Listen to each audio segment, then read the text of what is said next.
Halo semuanya, selamat datang di P1Cast. Kali ini perkenalkan nama gue Najwa Hamidah. Kali ini gue bakal bernampingi podcast hari ini. Dengan episode kali ini tuh materinya tuh sangat menarik karena ini gue bakal bahas tentang sejarah agama dan toleransi di Indonesia, khususnya untuk agama Buddha dan Kristen. Untuk sebelum itu mari kita perkenalan dulu nih. Gue punya teman-teman gue nih dari agama Buddha, Kristen. Boleh perkenalan diri masing-masing? Hai semuanya, gue Jolin Horensia. Hari ini akan membahas tentang agama Buddha. Semuanya, nama gue Jevan. Jadi kali ini gue adalah yang akan menyampaikan materi Kristen. Oke, kalian semua kabarnya baik kan? Baik. Aman? Gitu. Aman. Oke, gue langsung aja masuk ya ke segmen 1. Nih, kita nih penasaran nih, gimana sih agama Buddha dan Kristen masuk dan dapat diterima oleh masyarakat Indonesia? Gue jelasin agama Buddha dulu ya. Nah, jadi agama Buddha tuh kan dulu masuk pertama kali di Indonesia di abad kedua sampai ke-5 Masehi. Iya. Nah, mereka tuh masuk lewat jalur perdagangan laut. Di mana di situ tuh didominasi oleh perdagangan dari Tiongkok dan juga India. Mereka jadi masuk ke Indonesia, khususnya tuh di Sumatera dan Jawa. Iya. Mereka sambil berdagang juga sambil menyebarkan kepercayaan yang mereka miliki. Sebenarnya waktu itu nggak cuman satu agama doang kayak agama Buddha gitu ya, tapi mereka ada kayak agama Hindu, terus agama Buddha juga. Nah, kemudian yang menyebarkan ajaran agama Buddha ini mereka menyebarkan dengan secara damai gitulah, nggak memaksa. Jadi mereka kayak cuman bincang-bincang, sharing-sharing gitu, gimana caranya hidup bisa dengan tenang, terus hidup dengan kesadaran, sama hidup seimbang dan lainnya gitu. Terus karena masyarakat lokal tuh merasa cocok sama agama Buddha, makanya agama Buddha itu bisa diterima. Terus perlahan-lahan tuh berkembang, jadi bercampur tuh sama budaya-budaya lokal, sampai terbentuklah sama Candi Borobudur ini. Itu candi yang dibuat dengan ukiran khas orang Indonesia gitu. Selain candi-candi gitu, ada juga kayak kerajaan Mataram kuno dan juga kerajaan Sriwijaya. Iya. Nah, itu dua kerajaan itu tuh yang paling berpengaruh buat penyebaran agama Buddha ini. Kalau Kristen gimana nih? Kalau Kristen sendiri sih ya awalnya itu masuk dari orang-orang Portugis. Nah, mereka itu di abad ke-16 yang awal-awalnya, tepatnya di 1511. Di mana orang-orang Portugis ini datang ke Maluku atau bagian timur untuk mencari rempah-rempah awalnya kan. Lalu pada 1534 itu Portugis itu misionaris dari Katolik, tepatnya Ordo Dominikan atau Fransiskan itu memulai penyebaran agama Katolik tersebut di Indonesia, terutama di timur ya, Maluku.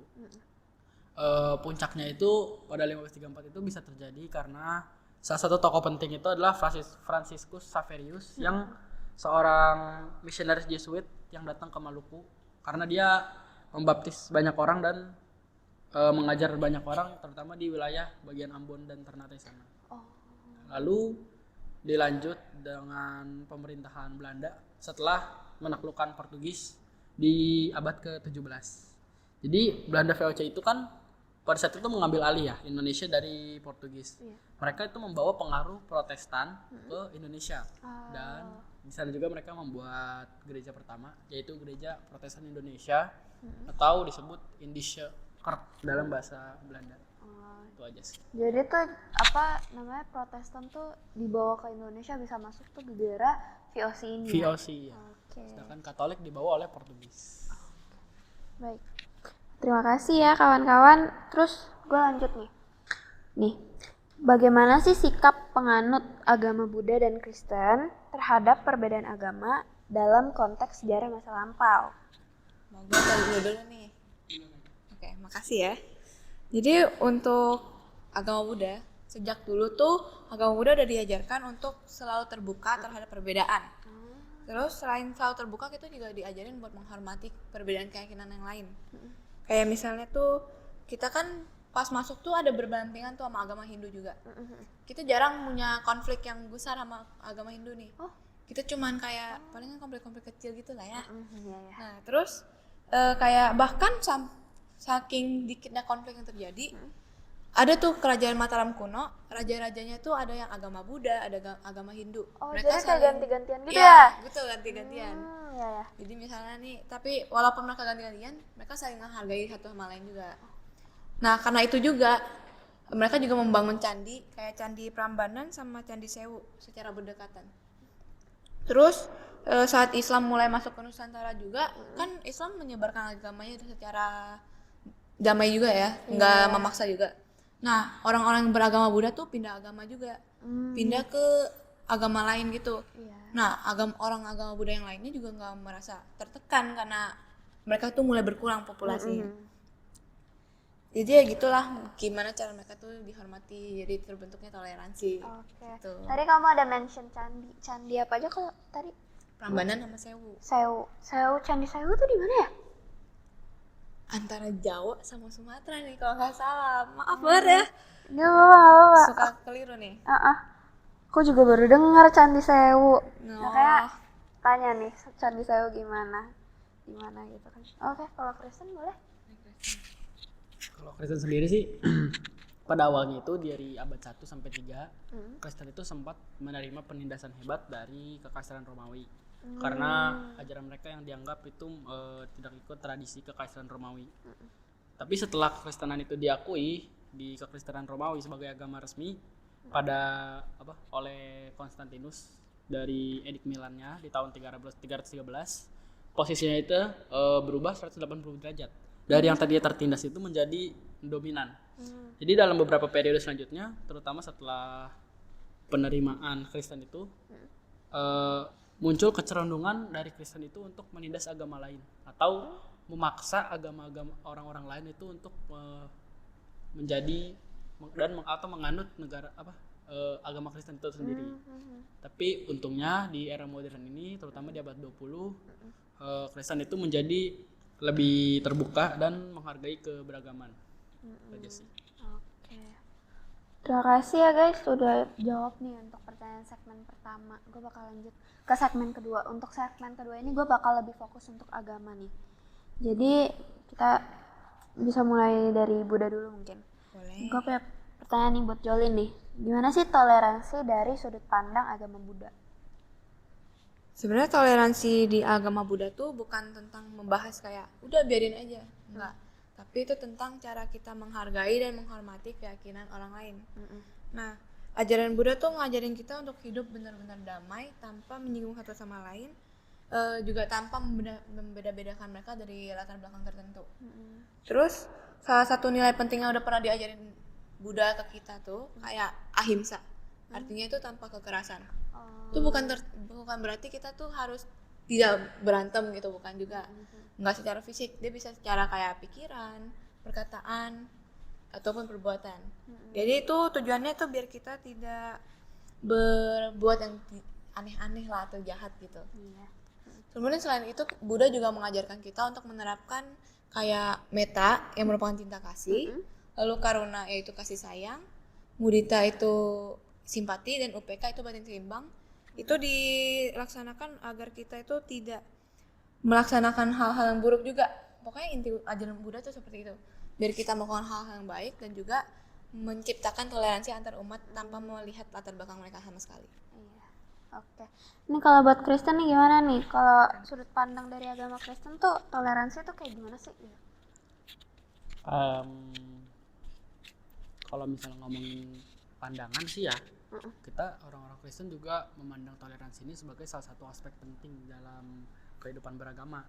Tapi kalau karena agama Kristen itu juga dari awal emang mengajarkan umat-umatnya untuk saling bertoleransi, dan itu tertulis di Alkitab. Contohnya di Markus 12 ayat 31 atau Matius 5 ayat 44 yang menjelaskan bahwa kita harus mengasihi sesama kita, manusia atau musuh kita, dan berdoalah bagi mereka.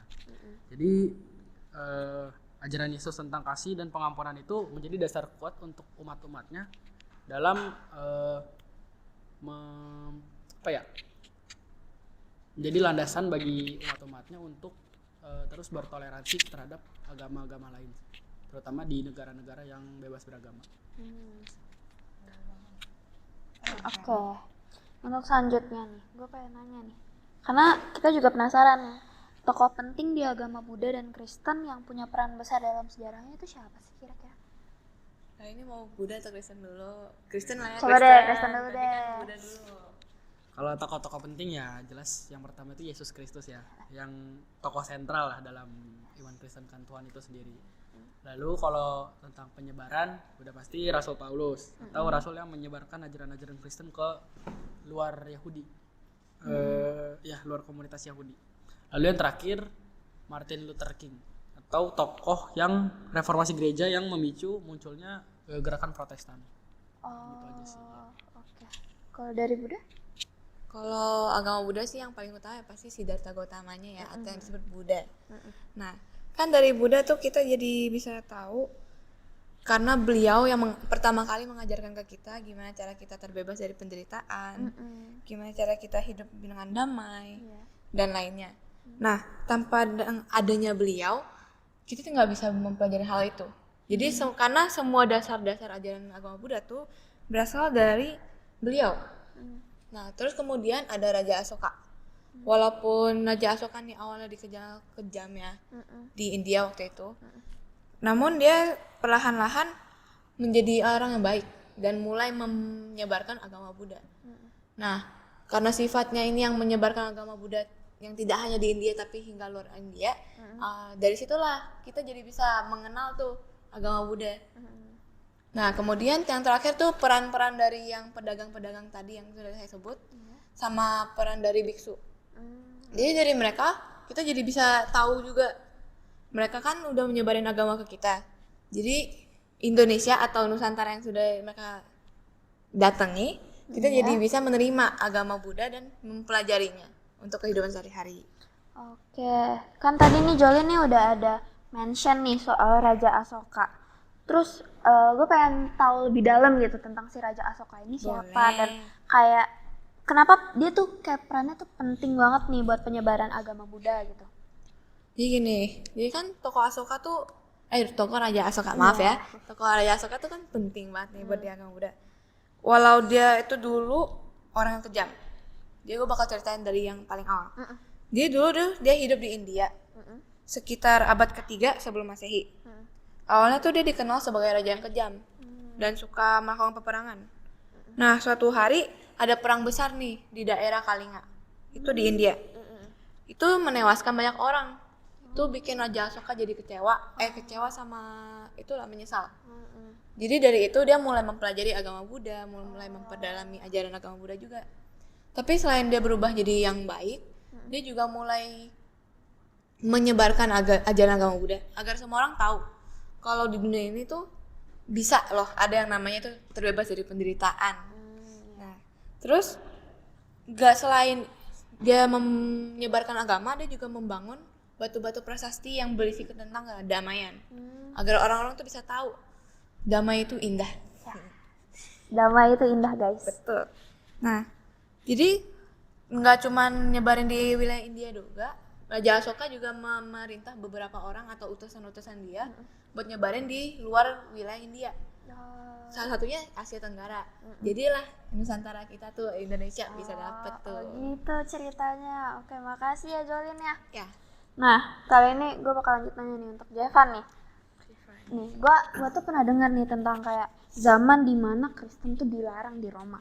Terus karena kan awalnya nih Kristen dilarang nih di Roma. Terus kenapa jadi bisa kayak jadi agama resmi gitu? Jadi lebih tepatnya di Kekaisaran Romawi ya. Iya. Pada awalnya itu emang Kristen itu menerima penindasan yang cukup hebat lah dari Kekaisaran Romawi. Hal ini karena Kristen itu menganggap Tuhan kan sebagai hal yang harus mereka sembah. Sedangkan dalam Kekaisaran Romawi itu mereka percaya kaisar mereka sendiri itu adalah dewa. Makanya itu nggak sesuai sama tradisi dari Kekaisaran Romawi itu. Dan hal ini terjadi itu dari abad ke-1 Masehi hingga abad ke-3 Masehi. Lalu titik ininya adalah di saat pada tahun 313 Masehi di mana Kaisar Konstantinus itu mengeluarkan Edik Milan yang mengakui kebebasan beragama terutama bagi agama Kristen. Yang dilanjuti tahun 350 Masehi di mana Kaisar Theodosius menetapkan Kristen sebagai agama resmi Kekaisaran Romawi. Oh gitu. Oke. Terus gue mau nanya lagi ke Javan. Kayak ini kan gimana nih agama Kristen menerapkan toleransi untuk kayak sesama kalian gitu. Itu Sorry, gimana? boleh dulu nggak?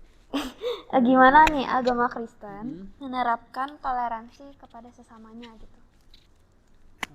Kalau ini menurut opini gue ya, kalau misalnya cara agama Kristen menerapkan toleransi Ya. terhadap sesamanya ya, kalau sekarang sih dengan cara mereka ya dendam tentram aja sih, dengan tidak mengganggu agama lain kayak gitu.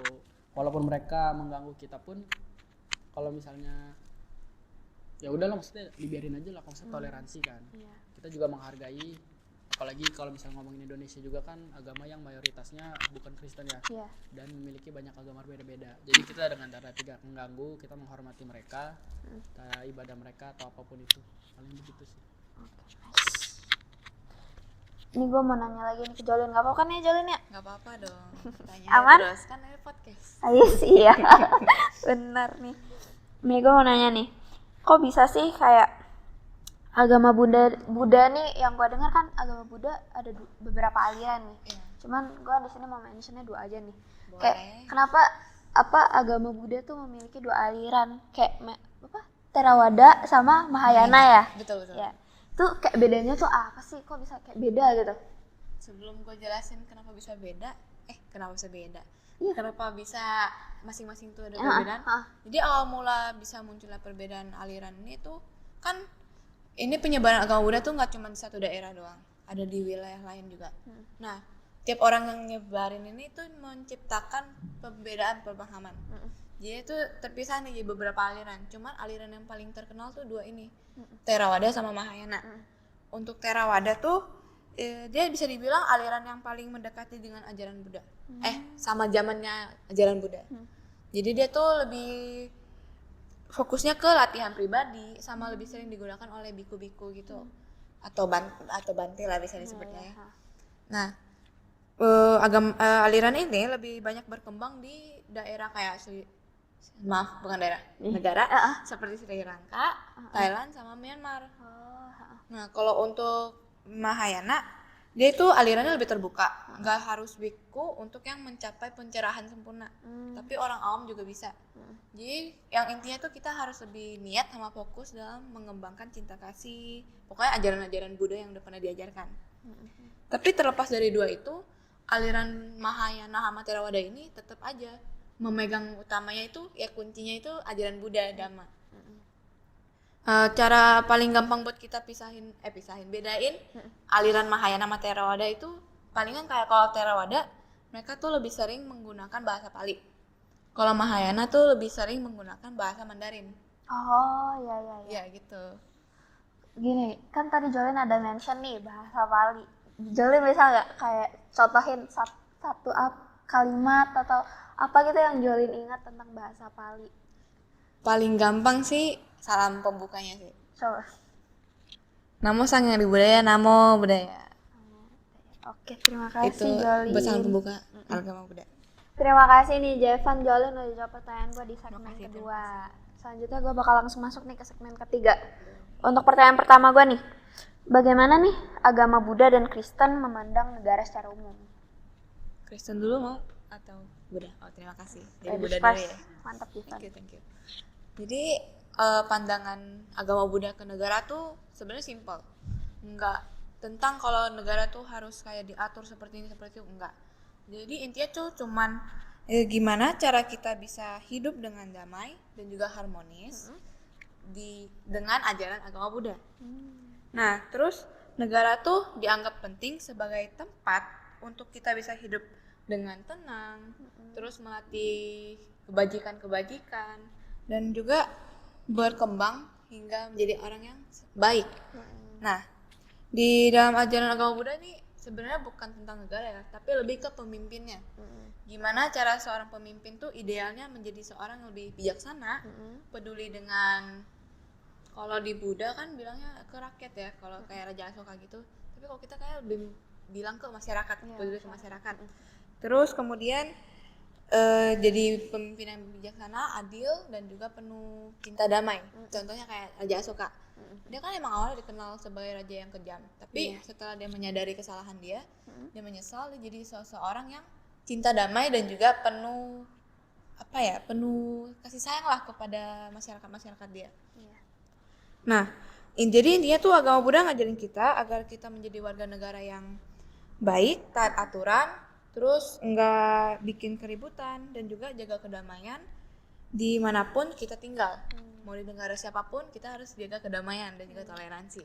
Betul. Kalau agama Kristen, Boleh agama Kristen sekarang. Jadi soalnya pandangan terhadap negara secara umum. Ya. Oke. Jadi pertama itu kita Kristen itu memandang agama sebagai lembaga yang emang diizinkan. Jadi dalam Roma 13 itu 1 sampai 7 dijelaskan bahwa kita memang dijelaskan bahwa pemerintah itu berasal dari Allah. Nah, untuk menegakkan keadilan dan ketertiban, maka umat Kristen itu diajarkan untuk taat kepada pemerintah. Tapi selagi selagi pemerintah itu tidak melanggar kita untuk melakukan hal yang sesuai dengan Kristen atau malah melakukan hal yang melenceng dari Kristen ya. Lalu yang kedua itu ada tanggung jawab kita sebagai warga negara. Jadi Kristen itu memandang bahwa setiap orang percaya harus menjadi warga negara yang baik. Karena prinsip ini sejalan dengan ajaran Yesus atau di Matius 22 ayat 21. Lalu ya dengan cara tidak mencampur ajaran agama lain mungkin dan mungkin saling ikut membantu dalam contoh pendidikan atau yang lain-lainnya. Itu paling. Oke. Terus gue mau nanya ke Jolin. siap hadir Kak. Jadi gue mau nanya nih, apa peran ideal nih untuk umat Buddha sebagai warga negara serta nilai-nilai kebangsaan apa sih yang diajarkan dalam agama Buddha gitu? Jadi kan sebagai umat Buddha, Iya. yang sebagai warga negara juga. Jadi kita tuh udah diajarin buat menjalani hidup dengan penuh kedamaian dan juga tanggung jawab serta moral-moral yang baik. Nah, di ajaran Buddha sudah mengajarkan kita Pancasila Buddhis. Jadi Punya Pancasila juga Buddhis? betul, ada Mantap Pancasila nih. Buddhis. Boleh disebutin kali Jol? Boleh. Kan gue nggak tahu nih Jol. Yang pertama adalah tidak membunuh. Itu universal nggak? Bukan universal. Lebih ke kayak semua makhluk. Kita nggak boleh bunuh semua makhluk. Terus tidak membunuh, tidak mencuri, tidak berbuat asusila, tidak berkata yang tidak benar, dan yang terakhir itu tidak mengonsumsi hal yang memabukkan atau yang membuat lemahnya kesadaran. Nah, sila-sila itu bikin kita terciptanya suasana kita tuh jadi lebih tanggung jawab, terus juga lebih hati-hati lah ya dalam bertindak gitu. Jadi Buddhis tuh bukan berarti. Jadi Buddhis tuh berperan aktif dalam menjaga kedamaian dan keadilan negara lewat sikap jujur, bertanggung jawab, dan juga saling menghormati satu sama lain. Oke. Tadi kan ada mention soal Pancasila Buddhis. Kira-kira di Pancasila Buddhisnya kayak ada bahasa Palinya gitu nggak sih? Sebenarnya ada ya. Kira-kira Jolin hafal gak? Hafal enggaknya tuh termasuk belum hafal banget. Tapi kalau cara lafalin kalau lagi puja bakti, gue bisa. Mantap nih. Jadi butuh ada kawan, jadi gue bisa hafal. Oh gitu. Jadi maaf. Oke, nggak apa-apa Jolin, nggak apa-apa. Oke, next gue bakal nanya ke Jevan. Sama nih kayak si Jolin. Kayak gimana sih sebagai Jevan nih penganut agama Kristen? Jevan bisa nggak sih menjelaskan cara-cara rakyat Indonesia yang menganut agama Kristen untuk menunjukkan nilai-nilai kebangsaan? Menunjukkan nilai-nilai kebangsaan. Mungkin kalau dari menurut gua ya, yang pertama yang pasti menjadi warga negara yang taat ya dan bertanggung jawab sesuai sama yang tadi udah gue bilang sih ya, di Roma 13 ayat 1 sampai 7. Iya. Lalu menghargai perbedaan dan hidup toleran. Karena kita tahu Indonesia itu kan terdiri dari berbagai agama kan. Yang sekarang resmi itu ada 6. Jadi mungkin nggak semua orang bakal sependapat atau seajaran dengan kita. Jadi kita harus bisa toleransi terhadap itu. Lalu kita bisa juga melayani dan memberi dampak positif, entah itu pendidikan atau bantuan sosial seperti charity, donasi dari persembahan gereja, atau aktif dalam mungkin pembangunan negara gitu yang berbasis keagamaan. Oh iya. Ini dari gue itu aja sih. Oke. Terus gue juga mau nanya lagi nih, kayak bagaimana sih apa saja nih bentuk kepedulian yang diajarkan dalam agama Kristen gitu. Bentuk kepedulian Iya. paling yang pertama jelas toleransi ya, Iya. dari Markus 13, Matius.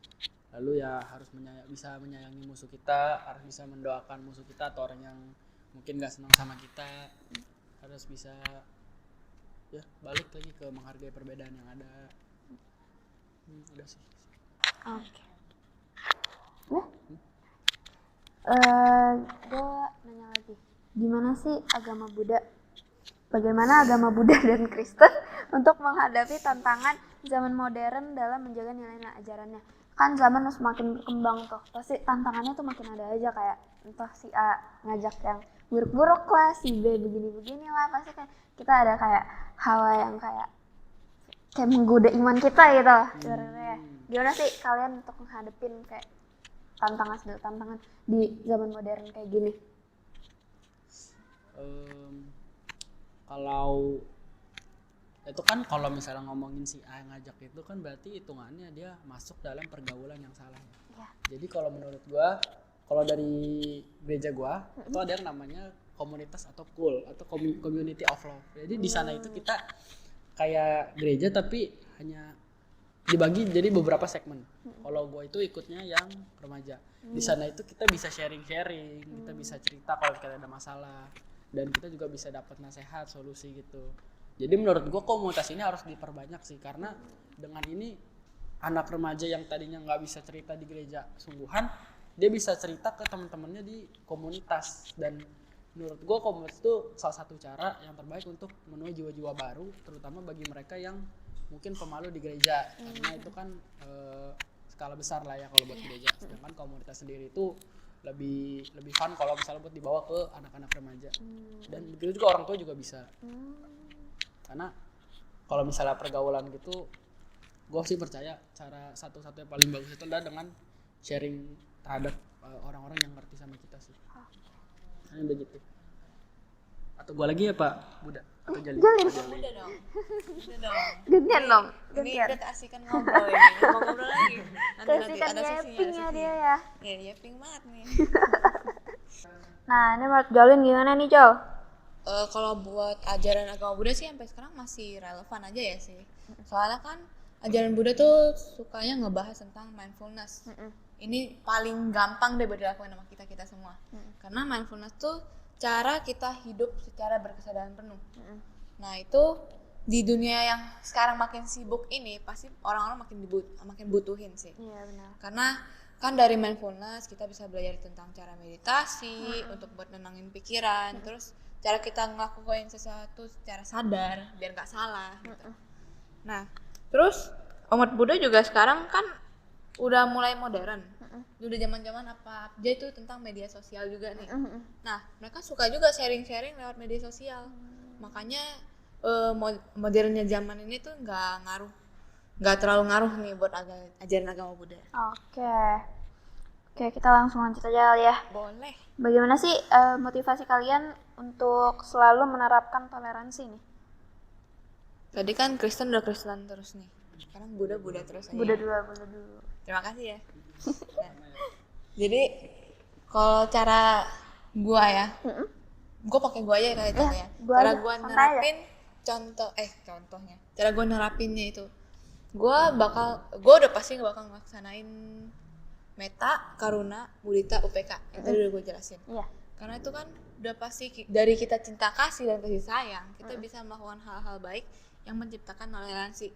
Jadi kayak dari mudita kan itu simpati, kita jadi kayak orangnya sedih nih, kita jadi ikutan sedih atau enggak kita bisa dibantu ikutan nenangin. Nah itu kita jadi bisa toleransi dari hal itu. Terus di contoh kehidupan sehari-hari seperti kayak dana gitu ya, dana ketika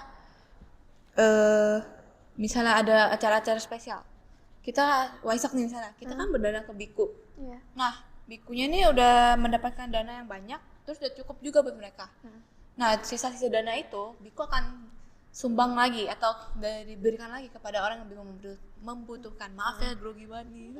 Santai, gak usah grogi jawab. Iya. Santai jawab. Ya terus udah sih gitu aja.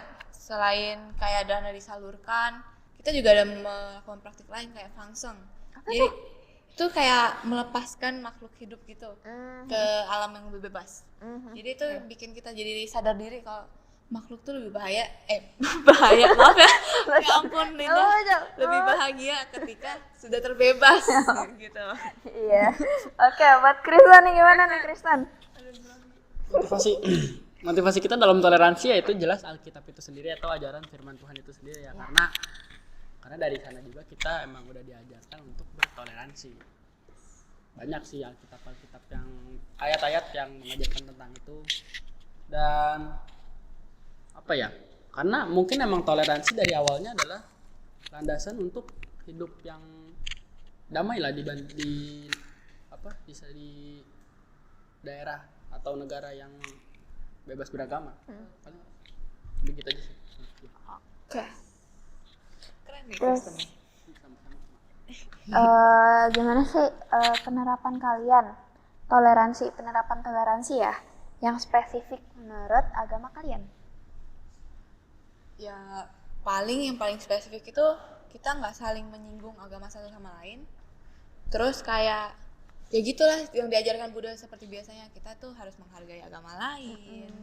Terus selain menghargai juga kita nggak boleh kayak melarang agama kita sendiri, maksudnya umat agama kita sendiri buat pindah agama. Karena kan kepercayaan itu tergantung diri sendiri, bukan tergantung orang lain yang suruh dia harus agama apa gitu. Kalau Kristen gimana nih? Yang pasti ya menghargai, jelas menghargai sesama lah, mengasihi juga tanpa memandang agama dia atau apa. Lalu hidup berdampingan secara damai. Dan kita juga harus bisa menolak kekerasan atau fanatisme. Kita juga harus bisa membangun lah, istilahnya kayak kita bisa berbaur. Kalau di Indonesia itu Bhinneka Tunggal Ika lah, setengahnya. Jadi begitu aja paling. Oke, kelas banget nih. Kasih fun fact tentang agama kalian. Fun fact Kristen ya. Oh ya, jadi kita kan di Kristen itu kita merayakan Natal tanggal 25 Desember, kan? Yang menjadi hari kelahiran Tuhan Yesus. Tapi ada beberapa orang yang beranggapan kalau Yesus itu sebenarnya nggak lahir di tanggal 25. Karena Alkitab pun katanya ya, Alkitab, karena gue juga belum menelusuri Alkitab sepenuhnya.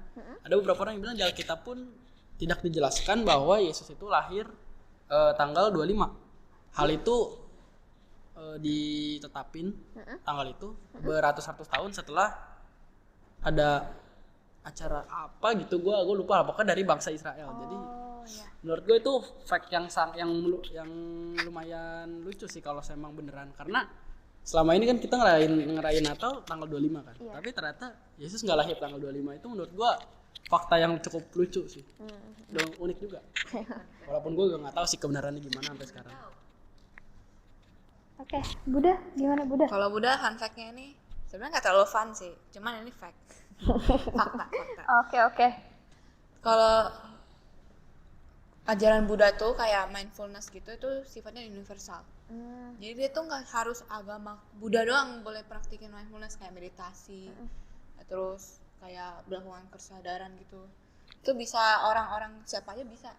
Misalnya Devan nih lagi stres, betul bisa. Lagi stres, Devan mau meditasi, nggak apa-apa, justru bagus. Habis meditasi kita jadi lebih tenang, bisa ngelanjutin lagi nih aktivitas lainnya. Gitu doang sih. Oke. Makasih banyak nih gue sama Jevan, Jolin, sumpah gue gak enak. Mereka udah mau nih datang ke podcast. Gue makasih banget loh. Sayang. Sarang nih. Oke, teman-teman, berakhir sudah podcast hari ini. Terima kasih sudah menonton dan menemani nih Dan podcastnya udah kelar. See you next time. Bye-bye. Bye.